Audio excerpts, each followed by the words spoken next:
The year is 1620, and a party of men walk ashore on a beach in Cape Cod, modern Massachusetts. As the men gaze in astonishment at their surroundings, an arrow flies by one of their heads. These colonists are about to find out that they are not alone in this new world. The Puritans were a religious group that not only rejected the teachings of the Catholic Church, but those of the Anglican Church as well. This would lead to harsh persecution, as was done to every religious group in England that wasn't Anglican at the time.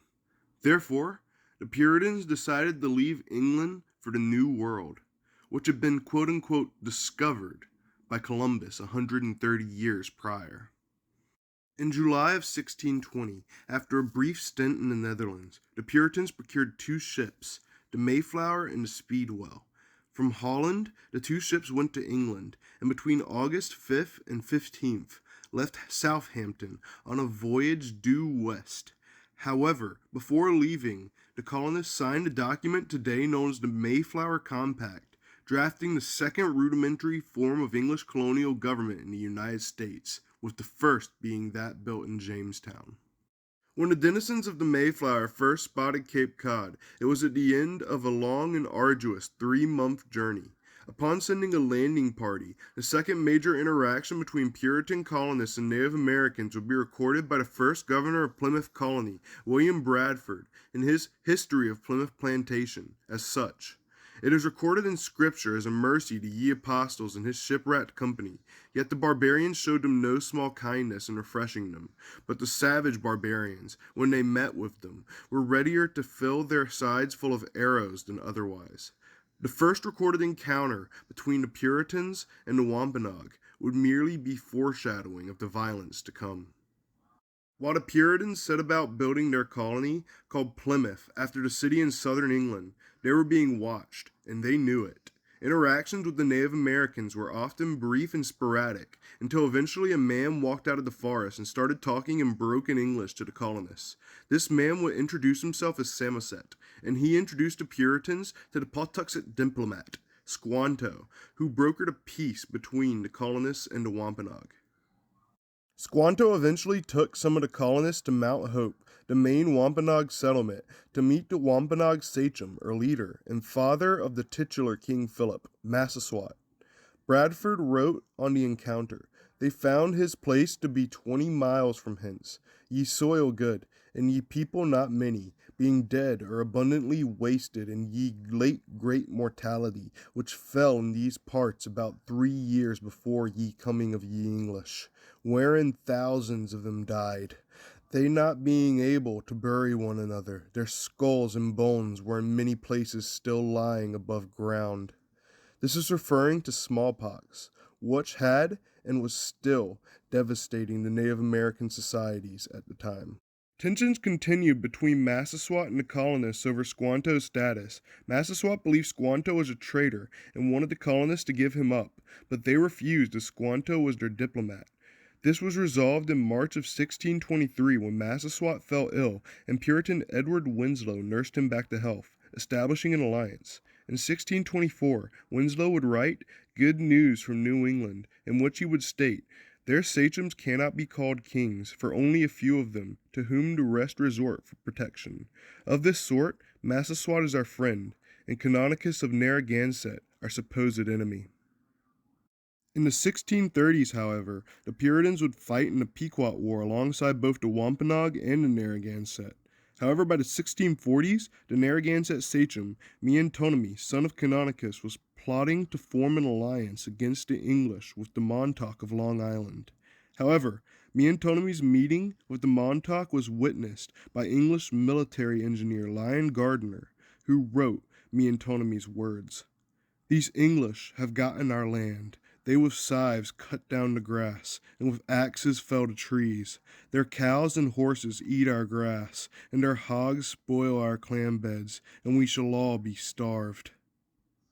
Myantonemy had been forced to affirm his loyalty to the English after the Pequot War, and he felt resentment toward the colonists. He continued, "Therefore, it is best for you to do as we, both Mocacs and Mohawks joining us, and we resolve to fall upon them.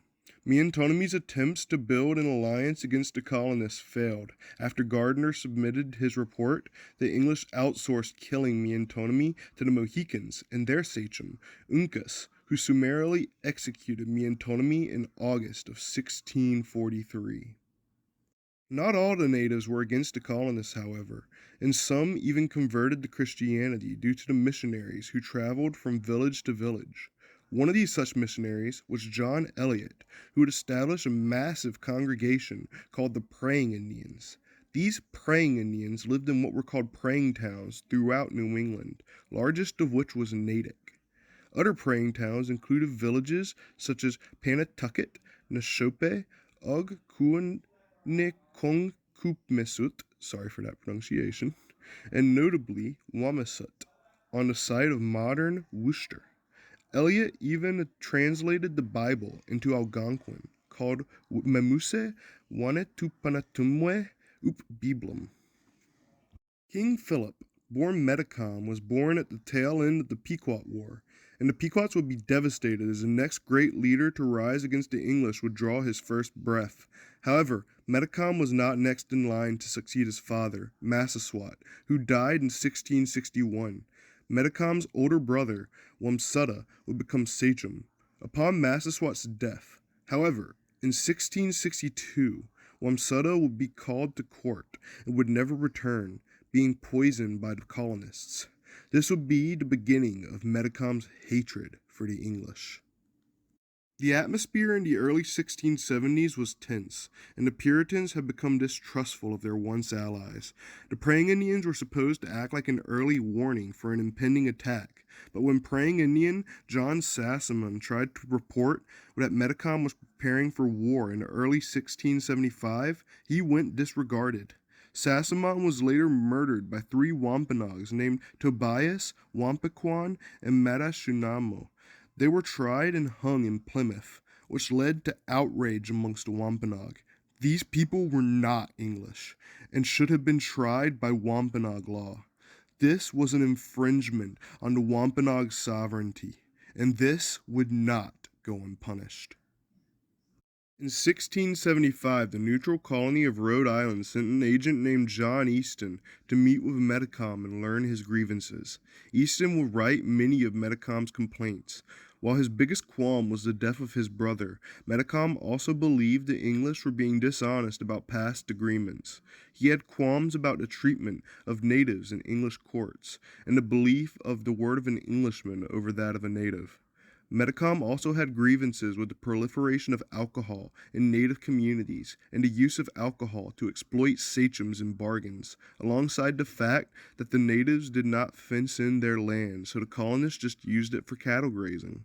Medicom did not want to fight the English. He really just wanted some form of recognition of the sovereignty of the Wampanoag, along with the other native peoples of the region. However, the English would never acknowledge his sovereignty. Easton wrote, "We endeavored that, however, they should lay down the war, for the English were too strong for them. They said, then the English should do to them as they did when they were too strong for the English." Meanwhile, the governor of Plymouth Colony, Josiah Winslow, had an agent by the name of John Brown living among a native community near Swansea, Massachusetts. He noted that Medicom had fled to his ally, Canonchet, son of Myantonemy, and the Narragansett, alongside the fact that the natives of Swansea had begun arming themselves and put him under guard. Brown knew what was happening. The Wampanoag were preparing for war. Winslow attempted to sway one of the sachems in Medicom's warband, Wamsutta's widow, Weetamoo, to the English side, and apprehend Medicom before anything drastic happened, but nothing came of this. In June of 1675, a Wampanoag warband would raid and set fire to the town of Swansea, Massachusetts. This attack occurred without the knowledge of Medicom, but it would be the beginning of a particularly bloody and brutal conflict that would lead to entire villages being wiped from the face of the earth and would define New England's identity for years to come.